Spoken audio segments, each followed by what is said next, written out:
Well, good evening, everybody, and welcome back to AJ 101 Criminal Law Online. And this is going to be the Chapter 6 lecture, and we're going to be talking tonight about attempts, solicitation, obstructing justice, conspiracy. A little bit longer of a chapter, so bear with me as we kind of go through this. I will identify some areas in the textbook that I would like you to kind of read on your own or focus on your own. And I will do my best to hit the highlights as we start to move into some of the things that are listed in this chapter. Now, when we talk about attempts, I guess the best way to kind of start off is like, what is it? So attempts are found under Penal Code 664 and is defined, an attempt is to commit a crime is a crime itself. So every person who attempts to commit any crime but fails or is prevented or intercepted from committing that crime is guilty of an attempt. And under your terms, you probably saw something like, because I know y'all did your terminology quizzes, what an inchoate crime is, or criminal offenses. An inchoate basically means incomplete. And so the attempt, the act, must come dangerously close to the completion of the crime in order for it to actually be an attempt. And one thing that's kind of unique, or how they figured it out, I don't know, but the punishment for attempt is usually about half of the penalty of what the completed offense would have actually been. So if burglary is punishable, let's say, just by 4 years. Well, if you did attempt burglary and you were convicted on that, it would only be half. So I don't know if they consider an attempt like 50%, and that's kind of where they went, but that's about how it kind of lines up. So an attempt found under Penal Code 664, an attempt to commit a crime is a crime itself. Every person who attempts to commit any crime but fails is prevented or intercepted in basically the perpetration thereof, meaning like the commission, is guilty of an attempt to commit a crime. Now, there of course are elements to an attempt, kind of like there are elements to a lot of things when it comes to criminal law. You can find those under Penal Code Section 21A, and the elements of an attempt are a specific intent. And we talked about intent already in a previous chapter. So a specific intent to do the target crime, whatever that is, and a direct but ineffectual act towards the commission of the crime. Attempt crimes are specific intent crimes, and mere agreement to commit a crime does not constitute attempt unless there is some overt criminal act which comes close to the crime. So mere preparation really isn't enough. So an example could be on an attempt where somebody would be interrupted. Let's say that you're a burglar and you're standing next to somebody's window and you pull the screwdriver out of your pocket to pry the window open, and you stick that screwdriver in the window frame, and as you do that, somebody walks by with their dog and looks in your direction and sees you, and you don't want to get caught, so you put the screwdriver back in your pocket and run away. Okay, so if you look at the elements here, you can probably figure out what the person's intent was, right? So you probably have that specific intent. Did they commit an overt criminal act which comes close to the crime? Well, yeah, because they pulled out the screwdriver and stuck it in there. So that's dangerously close, as they call it. So, or an effectual act towards the commission of that crime. So that would actually qualify. So that's a pretty good example.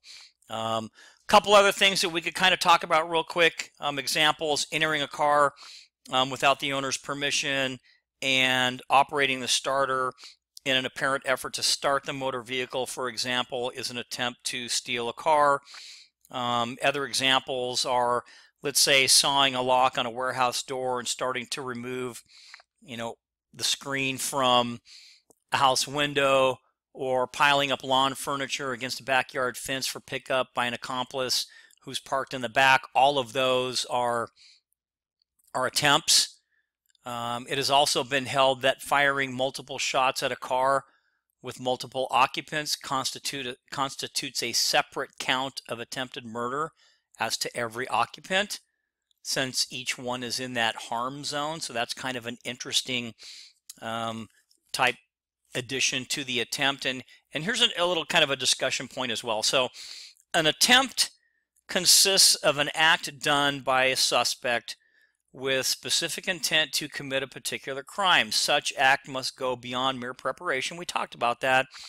And come close to accomplishment. It must nevertheless fall short of the completion of the intended crime to be an attempt. Because if an attempt is successful, then it's the actual crime, right? So it can't be both. Mere attempt to commit a crime will not constitute an attempt to commit that particular crime in the absence of some overt physical act. The suspect's conduct must be more than mere preparation. So, thus, when a man, say, buys a gun and some bullets to be used in a robbery, such actions at that point would not satisfy the requirement for an attempt. Okay, that kind of makes sense. So let's say where a suspect hired an assassin, in reality, let's say an undercover officer, to murder his sister and friend, gave detailed information on their daily routines and paid a down payment of $5,000, the California Supreme Court held that these acts constituted not merely a solicitation for murder, but an attempt to commit murder by the suspect. And that's People versus Decker.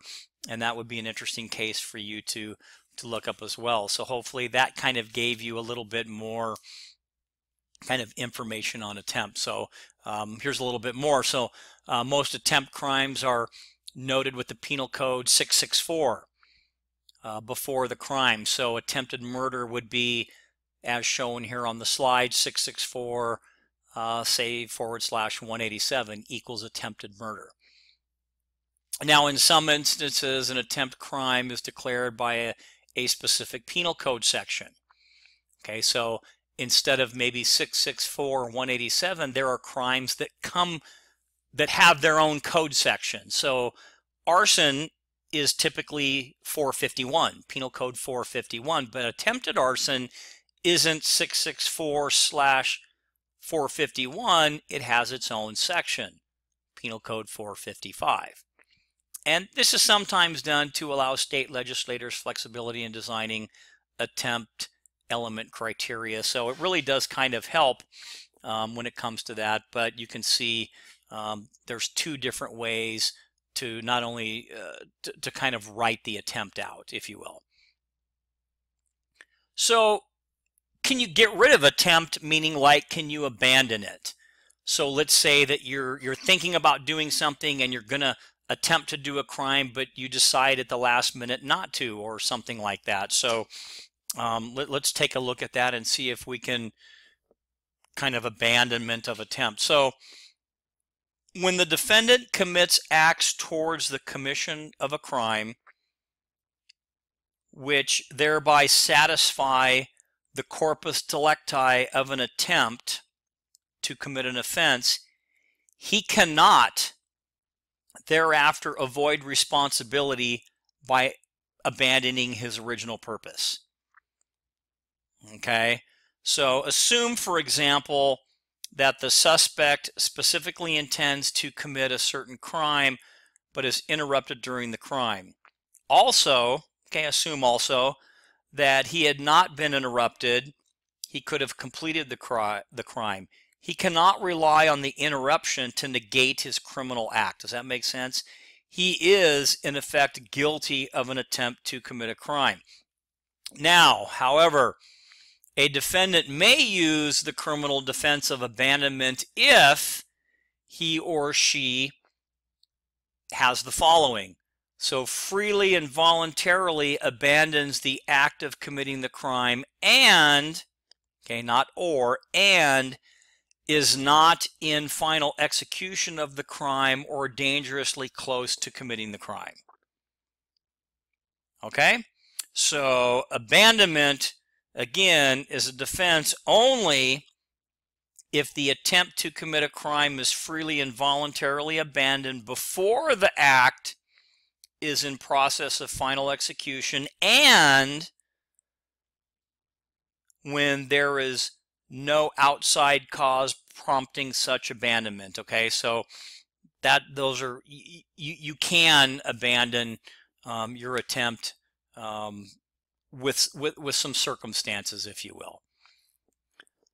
So now let's talk a little bit about the possibility of completion. There can be no crime of attempt if there is an impossibility of its consummation or completion. There are those cases where it would appear that the defendant was in a physical position to commit a crime but was unable to complete the act because of a legal ramification or technicality. So again, there can be no crime of attempt if there is an impossibility of its completion, if you will, or consummation. In order to determine whether a crime is apparently possible to commit, it is necessary to look at court decisions. So an example here, a defendant cannot be guilty of theft when he or she attempts to steal money from an empty cash register.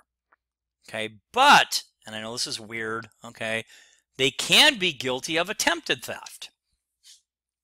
So if there's no money in the register to steal, then there's no theft.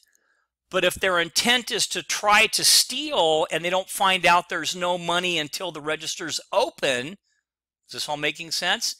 You can still be arrested or prosecuted for attempted theft.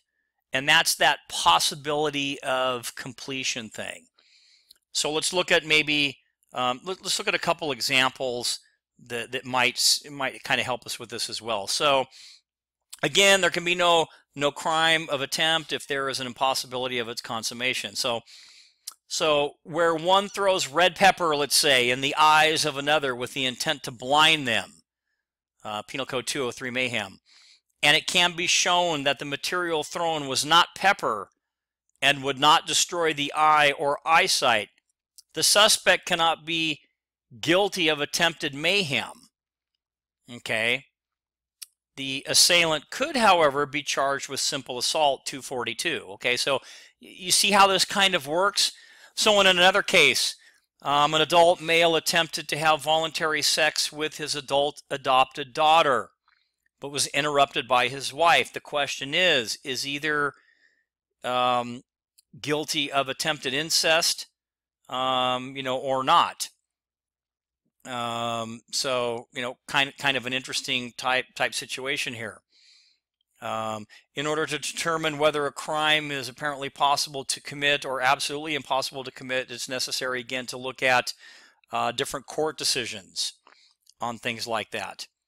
So let's look at maybe another one. So in another case, the court held that a defendant could reasonably attempt to possess contraband in violation of Health and Safety Code when he paid a large sum of money for common talcum powder thinking it was narcotics. The courts have said that if a person attempts to shoot another with an unloaded gun, there can be no assault because of the impossibility of completing the crime by virtue of the gun being incapable of projecting like a bullet.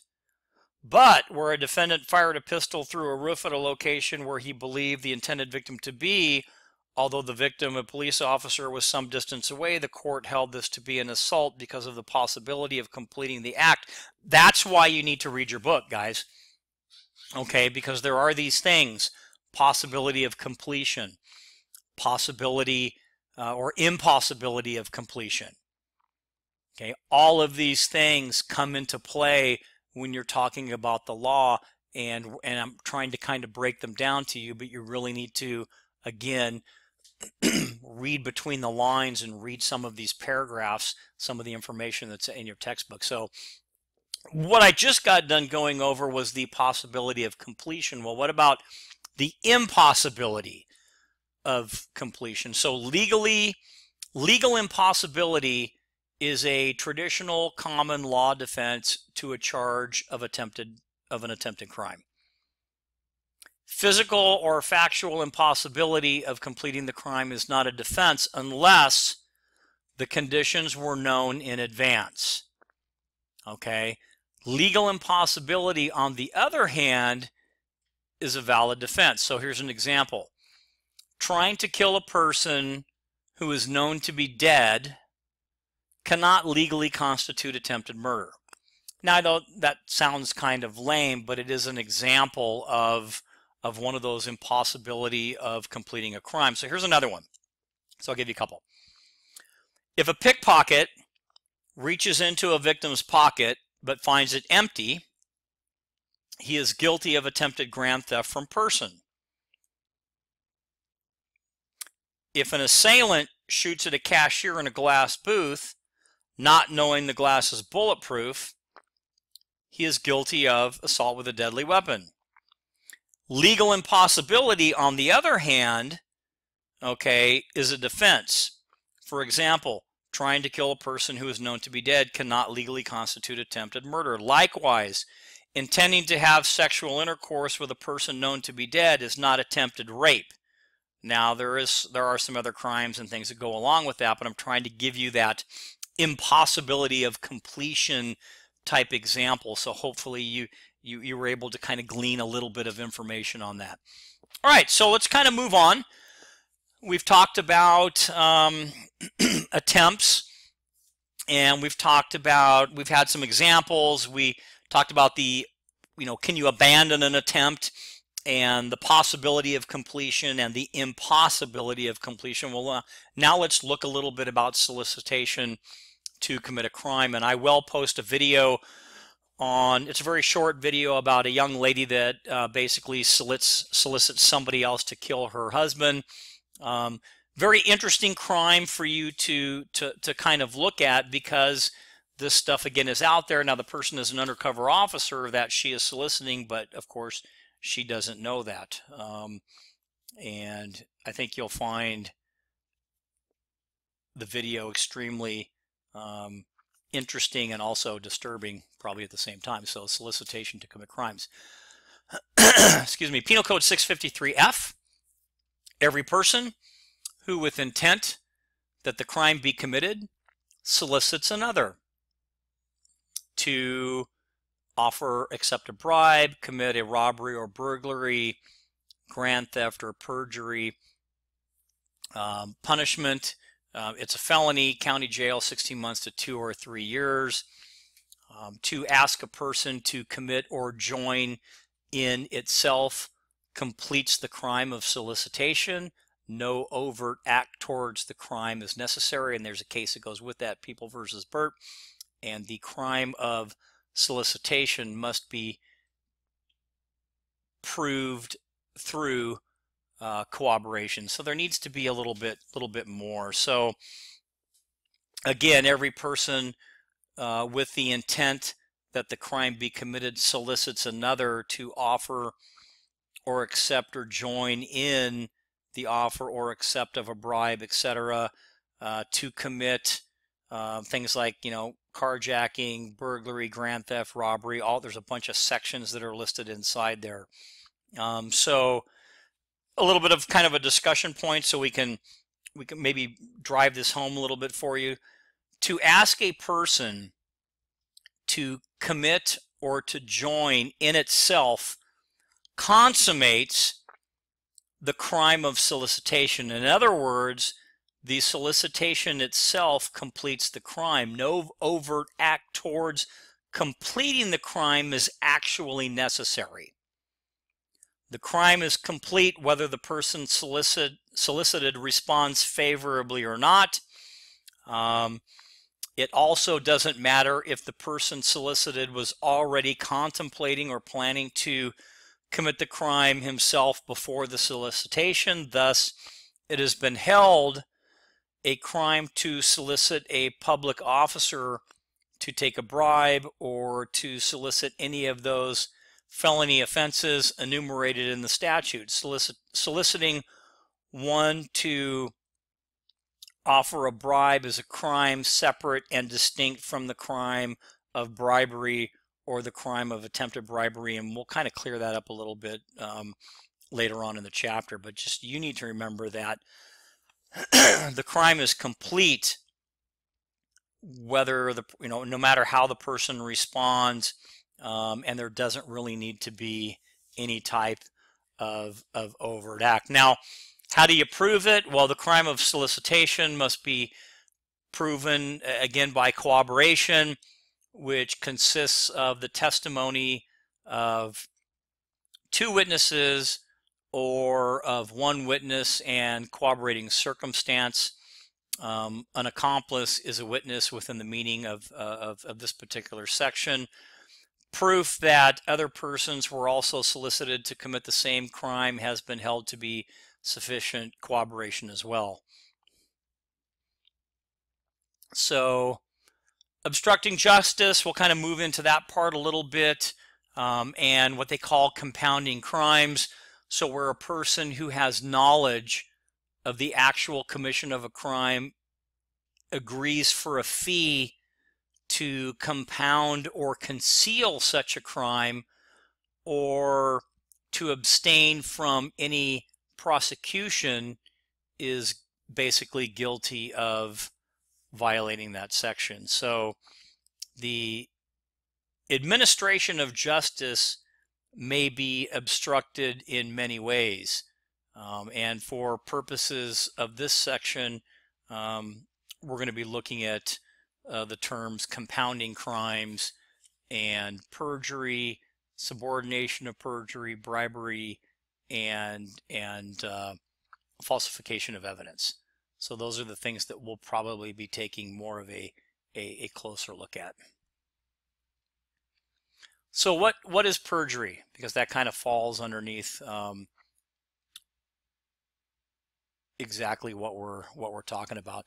And as a matter of fact, before we kind of get into the perjury thing, I wanted to maybe elaborate a little bit on the compounding or concealing of crimes. You can find that under Penal Code Section 153, and it's defined simply as every person who, having knowledge of the actual commission of a crime, takes money or property of another, or any gratuity or reward, or any engagement, as they call it, or promise thereof, upon any agreement or understanding to compound or conceal such crime, or to abstain from any prosecution thereof, or to withhold any evidence thereof, except in cases provided by law.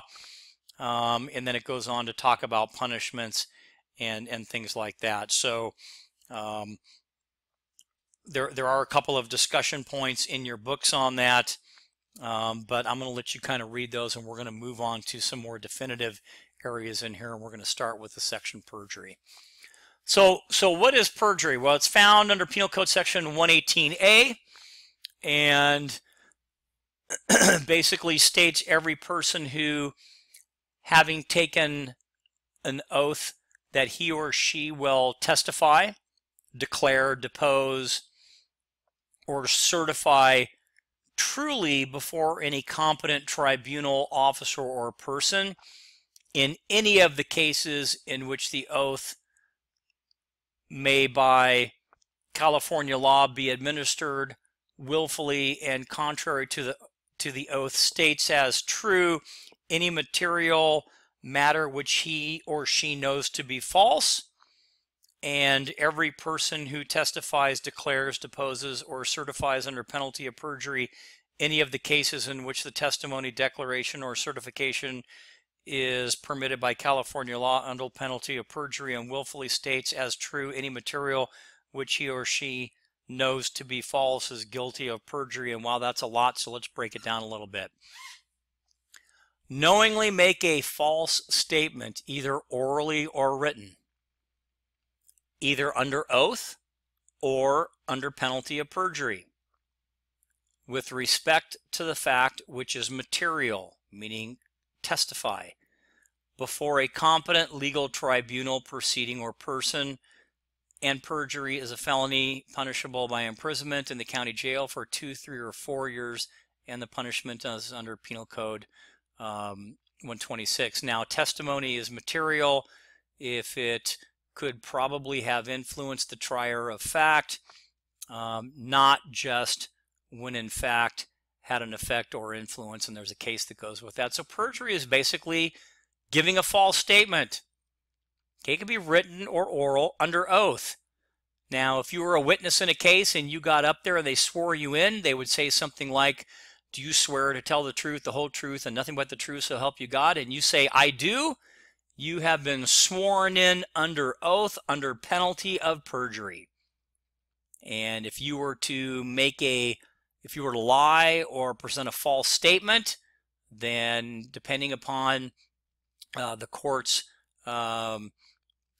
protocols and the prosecution or whatever, you could actually be tried for perjury. So that's kind of the outline of perjury. So there are some elements, and I kind of went over some of them, but we'll hit it again real quick. So remember, knowingly making a false statement, oral or written, either under oath or penalty of perjury, with respect to fact which is material before a competent legal tribunal, proceeding, or person.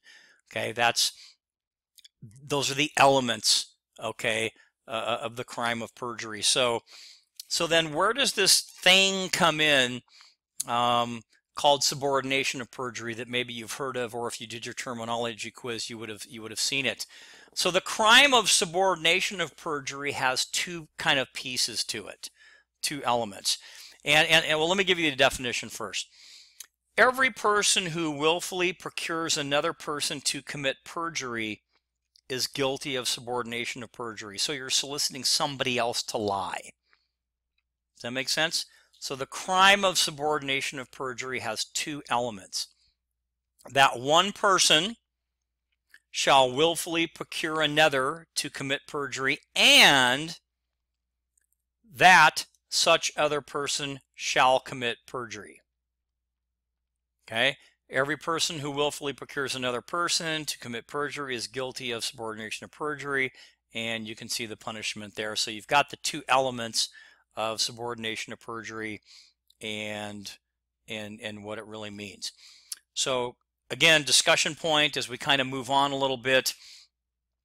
The crime of subordination of perjury has those two essential elements we talked about. To violate the provisions of the section, it's necessary that some person shall have committed the crime of perjury, and that the perjury was committed through the procurement of the person charged with its subordination, if that makes any sense. And hopefully it does. So, and there's a lot of stuff here. So it is tough to kind of understand it all, which again is why you need the book. So let's move on. Chapter's a little bit long. We want to be able to hit all of the areas in here as we're going through. And again, I'm going to kind of hit the bigger pieces and not some of the small ones. So now bribery, what is that? The crime of bribery is unique in that it involves several individual laws. Now, common bribery elements include asking, giving, accepting, or offering anything of value or advantage or the promise of the same, to or by the class of persons named in the bribery statutes, meaning that the person needs to be in the list of individuals there in order for it to be bribery, with a specific intent. Okay, and we're talking that intent thing again, to corruptly influence any act, decision, vote, opinion, or other official function or duty of such person. Does that make sense? So in your textbook, you will see several different sections that I'm going to have you kind of read on your own, like bribing an executive officer, or offering or giving a bribe to public officers. Okay, and that would be like peace officers. So I'll give you that one as kind of an example. So Penal Code 67.5 says every person who gives or offers as a bribe to any ministerial officer, includes police officers, employee or appointee of the state of California, county or city therein, or political subdivision thereof, anything the theft of which would be petty theft is guilty of a misdemeanor. If the theft of the thing so given or offered would be grand theft, the offense is a felony. So you have these different sections, okay? So bribing an executive officer, example, Penal Code 67. Offering or giving a bribe to public officers, Penal Code 67.5. Asking or receiving bribe by public officers, Penal Code 68.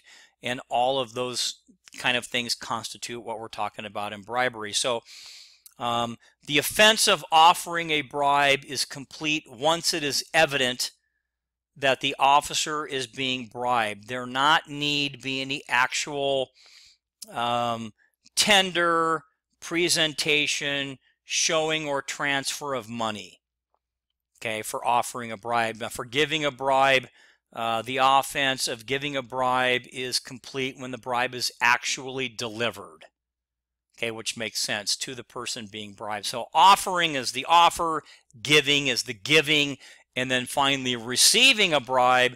The offense of receiving a bribe is complete once the accused asks, receives, or agrees to receive or accept any bribe in consideration of an unlawful act or influence. The person solicited not need consent to giving a bribe. One is guilty of receiving a bribe either by 1, asking, 2, agreeing to accept, or 3, actually accepting a bribe. So hopefully that kind of clears that up. Now there's another section in there that's super interesting. I'm going to touch on it and then I'm going to move on, because when you get into law enforcement, this is a huge bone of contention, and again, super interesting. So Penal Code 70 talks about peace officers receiving unauthorized gratuities, and gratuities can kind of get officers into a little bit of hot water sometimes. And let me read the section. So every executive or ministerial officer, employee, or appointee of the state of California, county or city therein, or political subdivision thereof, who knowingly asks, receives, or agrees to receive any gratuity, reward, or any promise thereof, accepting such may be authorized by law for doing an official act, is guilty of a misdemeanor. So food for thought. You're a cop. You go into McDonald's and you're hungry. And you walk up there and they take your order and they give it to you for free. Is that a gratuity? And if it is it punishable by law? Now, I'm just throwing it out there. We're going to talk a little bit more on gratuities and things like that. Is a free cup of coffee a gratuity? If the restaurant's policy is that they're allowed to give you free food, is that a gratuity?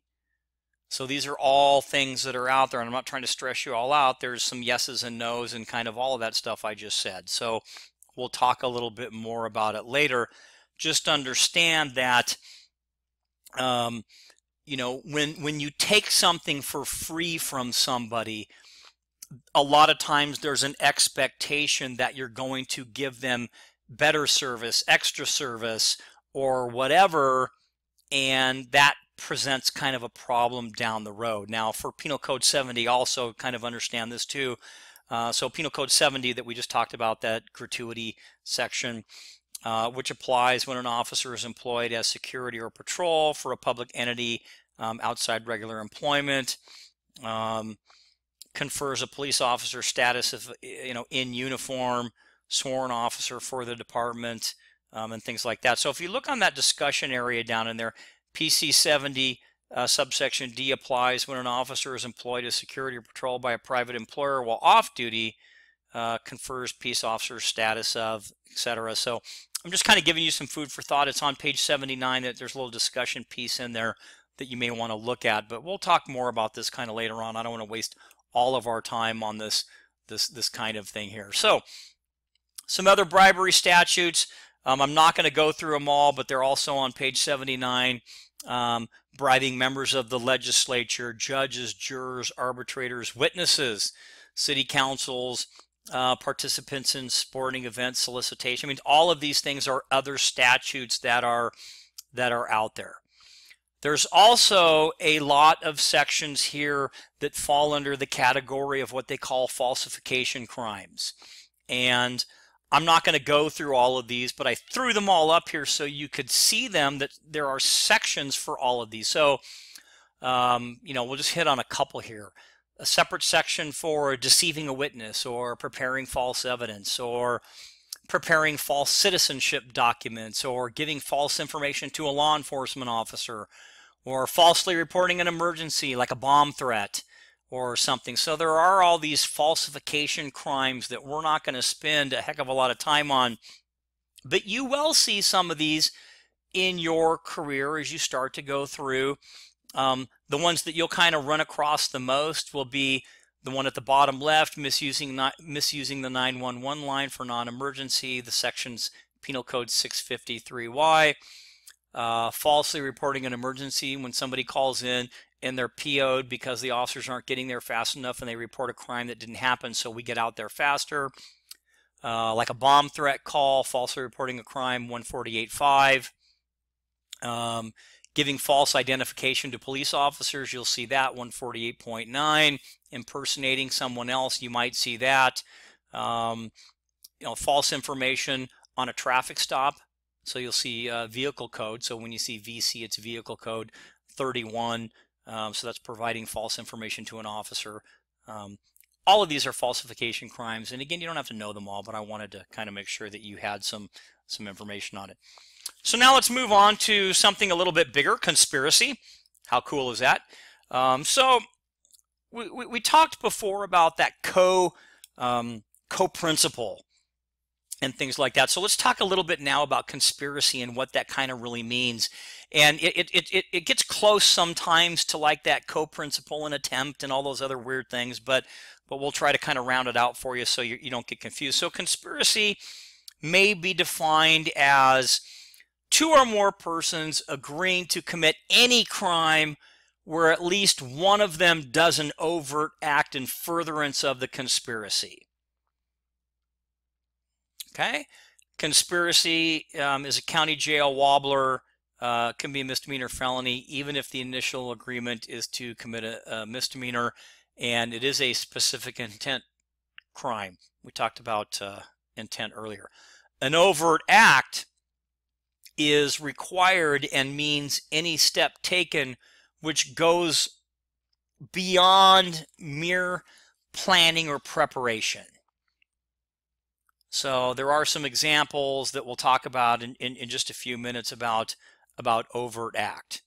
Okay, but the term overt act again means any step taken or act committed by one or more of the conspirators that goes beyond the mere planning or agreement to commit a public offense, and which step or act is done in furtherance of the accomplishment of the object of whatever that conspiracy is. So to be an overt act, the step taken or act committed need not in itself constitute the crime or even an attempt to commit the crime.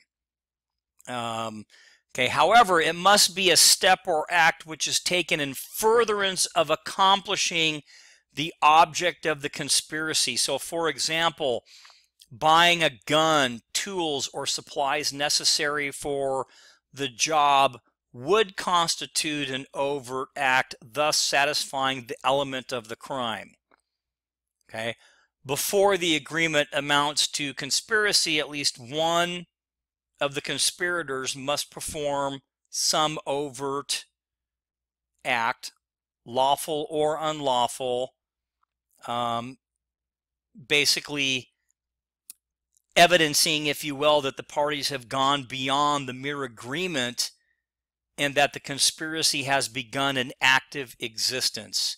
Okay, it is not necessary that the overt act amount to the attempt again. Okay, so just to kind of clear that up again. So two or more persons agreeing to commit any crime where at least one of them does that overt act. So again, the overt act means any step taken or act committed which goes beyond the mere planning or agreement of committing the crime. And when you talk about the agreement, an agreement to commit a crime as an element of criminal conspiracy may be inferred from the conduct of the defendants in mutually carrying out a common purpose in violation of the statute defining conspiracy. Husband and wife can conspire between themselves without a third party and can no longer claim immunity from prosecution for conspiracy based on their marital status, which is something that they could do before. So backing up, though, when we talk about conspiracy, let's make sure we have the elements down, okay? Because I gave you the definition, okay, but we want to make sure we know what the elements are. So the elements of conspiracy. So if two or more persons conspire, you need these elements to commit any crime, falsely and maliciously to indict one another for any crime, or to procure another to be charged or arrested for any crime, falsely move or maintain any suit, action, or proceeding, to cheat or defraud any person of any property by means which are in themselves criminally or criminal, or in order to obtain money or property by false pretense or by false promises with fraudulent intent, to commit any act injurious to the public health, public morals, or to pervert or obstruct justice or due to administration of the laws, and to commit any crime against the persons of the president or the vice president of the United States, the governor, and other executive folks. So those are the elements, okay? And again, it is a specific intent crime. I want to make sure that we kind of get that out there as well. So we've talked about kind of what conspiracy is. I gave you the definitions. We sort of reviewed the elements a little bit. We know that there's specific intent. We talked about that overt act, okay, that requirement of that kind of overt act in conspiracy. And we also went over this part here, the agreement that's necessary in conspiracy. And we talked about the husband and wife, where before, earlier on, they could use their marital status as immunity from prosecution, but they can't do that anymore. Well, kind of like an attempt. So can you get rid of it? I mean, can you abandon conspiracy? Well, there is the abandonment of conspiracy. It is possible to legally withdraw from a criminal conspiracy after once having met the requirements of a co-conspirator. However, the abandoning conspirator must not only withdraw from all further activity, but must remain away from the scene at the time of the crime is committed by all other conspirators. Furthermore, one who intends to withdraw from a conspiracy must make this fact known to all of his partners involved. He must indicate his desire to entirely sever his relationship and no longer be a partner to any of the illegal activities or enterprise that is taking place. And you have some case laws there that kind of give you some examples. So basically, he has to kind of out himself from everything, and again, has to let all of his criminal partners know that this is exactly what he's doing. So criminal liability and conspiracy, to kind of finish up, all co-conspirators are liable for the consequences that naturally flow from the conspiracy and for the acts of all who participate. Co-conspirators need not all join in the agreement at the same time, and a member of a criminal street gang, okay, who promotes, furthers, assists, or benefits from any felonious criminal conduct by a gang member is guilty of conspiracy to commit that felony. And we did talk a little bit earlier in a chapter about the gang issues that kind of come with that. Now, there are, if you go back, I believe I was talking page 80 and some of the other places where they have those falsely reporting crimes and things like that, you'll find some other information on gang crimes in there as well. So with that being said, that's going to be it for Chapter 6, Attempts, Solicitations, obstructing justice and conspiracy. And of course, as always, if you have questions, please post them on the discussion board and I will get back to you as soon as possible. And perhaps even another student might be able to help you out as well, so maybe I don't have to.